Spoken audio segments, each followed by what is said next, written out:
Hello everyone, welcome back. दोस्तों आप सभी का स्वागत है। तो आज हम पढ़ने वाले हैं सिंपल प्रेजेंट टेंस के interrogative sentences, interrogative negative sentences और WH क्वेश्चन वर्ड्स। दोस्तों पिछली वीडियो में हमने पढ़ा था एफर्मेटिव सेंटेंसेज और नेगेटिव सेंटेंसेज। अगर आपने उस वीडियो को नहीं देखा है तो जाइए उस वीडियो को देख कर आइए। तो चलिए दोस्तों इस वीडियो को हम शुरू करते हैं। तो दोस्तों आप यहाँ पे देख सकते हैं इंटरोगेटिव सेंटेंसेज, ठीक है। अगर आपने पिछली वीडियो नहीं देखा है तो बहुत ही विस्तार से और डिटेल में मैंने वहाँ पे एफर्मेटिव और नेगेटिव सेंटेंसेज को पढ़ाया है, यानी सिंपल प्रेजेंट को। आप जाके उस वीडियो को देख लीजिएगा। तो दोस्तों पहले यहाँ पे हम देखते हैं इसका स्ट्रक्चर यानी सूत्र। आपका इंटरोगेटिव सेंटेंस का सूत्र क्या होता है?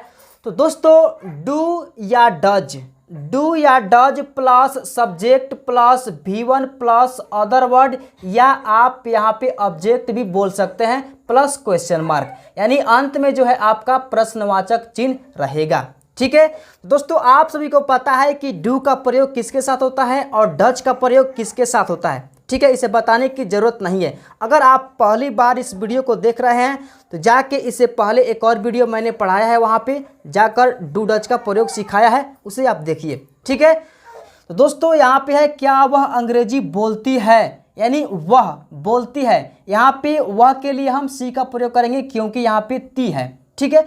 अब कन्फ्यूजन यहाँ पे हो रहा है कि डू का प्रयोग करें या डज का प्रयोग करें। अगर आपने पिछली वीडियो देखा है तो आपको नो डाउट होगा, जाहिर सी बात है यहाँ पे हम डज का प्रयोग करेंगे क्योंकि आपका यहाँ पे जो सब्जेक्ट है वो सिंगुलर है, थर्ड पर्सन है, ठीक है। तो दोस्तों इसमें क्या होता है कि हेल्पिंग वर्ब को हम बाहर निकालते हैं। तो यहाँ पे हम लिखेंगे डज, ध्यान दीजिएगा दोस्तों, डज। इसके बाद देखिए यहाँ पे डू या डज में से किसी एक को यहाँ पे रखना है, उसके बाद आपका सब्जेक्ट रखना है। तो सब्जेक्ट आपका क्या है यहाँ पे? सी है, तो डज सी। उसके बाद आपका वर्ब वन रखना है, ठीक है। तो यहाँ पे बोलती है, यानी बोलना का क्या होता है? स्पीक होता है। तो यहाँ पे हम रख देंगे आपका V1 लग गया स्पीक, डज सी स्पीक। इसके बाद देखिए दोस्तों अदर वर्ड या ऑब्जेक्ट। तो ऑब्जेक्ट हमारा इसमें क्या है? अंग्रेजी है, यानी इंग्लिश, ठीक है दोस्तों। तो आपका यहाँ पे हो जाएगा। उसके बाद यहाँ पे प्लस जो है लास्ट में लगा देंगे question mark. Does she speak English, क्या वो अंग्रेजी बोलती है? दूसरा एग्जाम्पल, क्या मैं रोज दौड़ता हूं? क्या मैं रोज दौड़ता हूं? दोस्तों यहाँ पे है मैं के लिए हम लोग आई का यूज करते हैं। अब आपको पता है यहाँ पे आई लग गया, तो यहाँ पे डू या डज, डू लगाएंगे, तो डू आई। अब यहाँ पे V1 लगेगा आपका रन, दौड़ना का रन होता है। अब यहाँ पे आपका ऑब्जेक्ट या अदर वर्ड हो जाएगा daily, question mark. Do I run daily? क्या तुम रोज खाते हो? Do you eat daily? क्या तुम रोज नहाते हो? Do you bath daily? आप ऐसे करके सेंटेंसेज बना सकते हैं और प्रैक्टिस कर सकते हैं। अब दोस्तों आइए देखते हैं इंटरोगेटिव नेगेटिव सेंटेंसेज, यानी इसमें क्या होता है कि आपका प्रश्नवाचक के साथ साथ नेगेटिव भी रहेगा सेंटेंस। जैसे क्या वह नहीं दौड़ती है? क्या सीता नहीं नाचती है? क्या तुम्हारी माँ खाना नहीं बनाती है? ऐसे आप सेंटेंसेस बना सकते हैं। अब दोस्तों देखते हैं इसका स्ट्रक्चर। डू या डज, यानी दोनों में से कोई एक रहेगा। डू या does plus subject plus not plus V1 plus other word plus question mark, ठीक है, समझ में आ गया। अब देखते हैं एग्जाम्पल। क्या वह नहीं पढ़ती है? क्या वह नहीं पढ़ती है? अब आइए इसको बनाते हैं।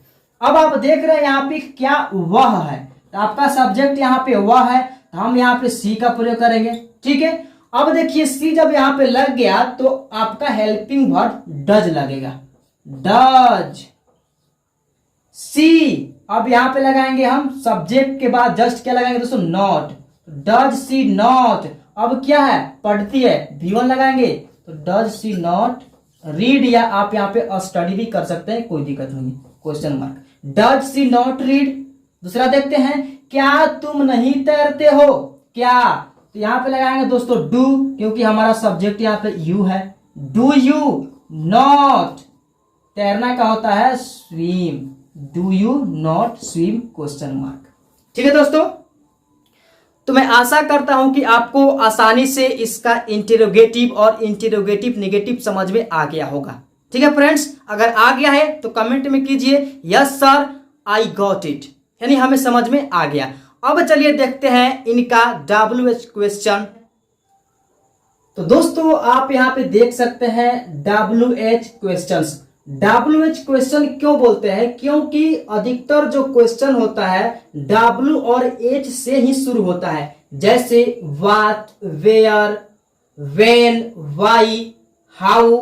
ठीक है ना, आप समझ सकते हैं। तो दोस्तों इसमें क्या होता है कि क्वेश्चन पूछे जाते हैं, तुम कहाँ रहते हो, तुम कैसे पढ़ते हो, तुम क्या करते हो, ये सभी क्या है? क्वेश्चन है। ठीक है ना।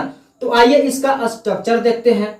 स्ट्रक्चर में आपका है WH क्वेश्चन, यानी जो भी सेंटेंस में WH वर्ड रहेगा सबसे पहले हम उसको लिखेंगे, यानी WH वर्ड को रखेंगे पहले। उसके बाद हेल्पिंग वर्ब डू या does plus subject plus V1 plus other word plus question mark, यानी प्रश्नवाचक चिन्ह जो है आपको अंत में लगाना ही लगाना है। ठीक है दोस्तों, तो आइए एग्जाम्पल से समझते हैं। वह क्यों दौड़ती है, वह क्यों दौड़ती है, क्वेश्चन पूछा जा रहा है, वह क्यों दौड़ती है, बनाइए। तो दोस्तों यहाँ पे आपका क्वेश्चन वर्ड क्या है? क्यों।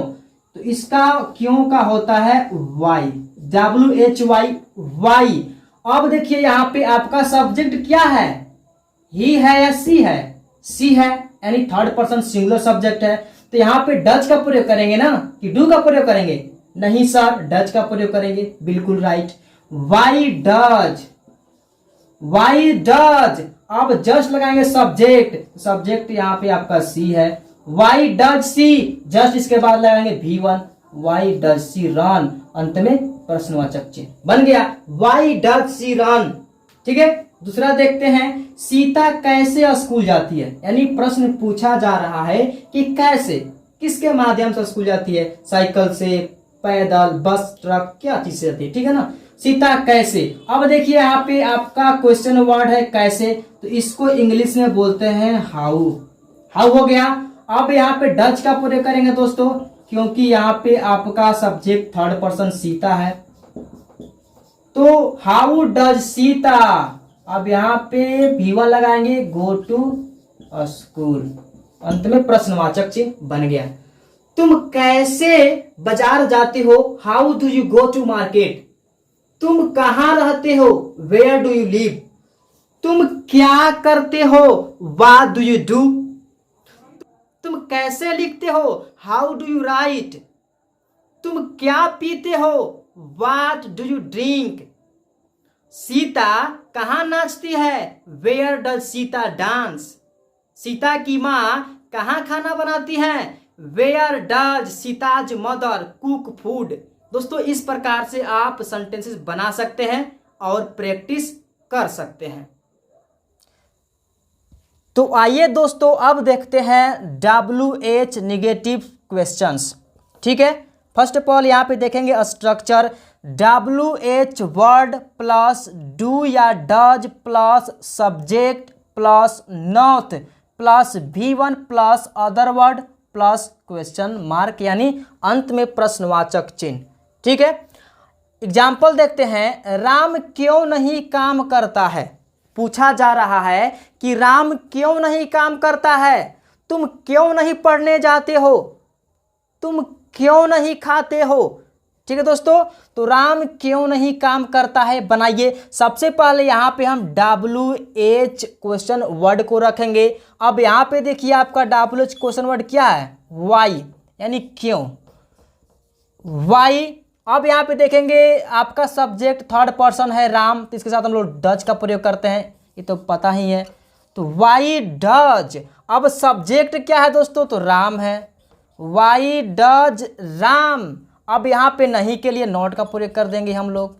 अब यहाँ पे नॉट के जस्ट बाद V1 का प्रयोग करेंगे, तो V1 यहाँ पे क्या है, काम करना, तो दोस्तों यहाँ पे हो जाएगा work. Y does Ram not work, अंत में जो है आपका प्रश्नवाचक चिन्ह लग जाएगा। ठीक है ना, why does Ram not work. Ram क्यों नहीं खाता है, why does Ram not eat. Sita क्यों नहीं खाना बनाती है? Why does Sita not cook food? तुम्हारी माँ मंदिर क्यों नहीं जाती है? Why does your mother go to temple? अब दोस्तों यहाँ पे देखते हैं मैं कहाँ नहीं रहता हूँ, तो यहाँ पे जो है आपका क्वेश्चन वर्ड क्या है? वेयर है, यानी कहाँ। तो वेयर मीन्स कहाँ, वेयर। अब यहाँ पे हेल्पिंग वर्ब डू का प्रयोग करेंगे क्योंकि आपका सब्जेक्ट यहाँ पे आई है। Why sorry where do I not. अब ये इसके बाद V1 लगा देंगे, लिव मीन्स रहना होता है, प्रश्नवाचक चिन्ह। Where do I not live, मैं कहाँ नहीं रहता हूँ। तो दोस्तों ये रहे WH क्वेश्चन और WH नेगेटिव क्वेश्चन। इस पे जितना अधिक हो सके इस पे आधारित आप प्रश्न बनाइए और उसका ट्रांसलेट कीजिए, अपने आप से प्रैक्टिस कीजिए। तो दोस्तों कमेंट में बताइए कि क्या आज की वीडियो आपके लिए हेल्पफुल रही है। अगर हाँ तो इस वीडियो को लाइक कर दीजिए, अपने दोस्तों में शेयर कर दीजिए। इसी प्रकार से आप हमारे साथ इंग्लिश सीखना चाहते हैं तो प्लीज़ इस चैनल को सब्सक्राइब कर लीजिए। तो फिर से मिलते हैं नेक्स्ट वीडियो में इसके अगले टॉपिक के साथ। तब तक के लिए बाय बाय दोस्तों।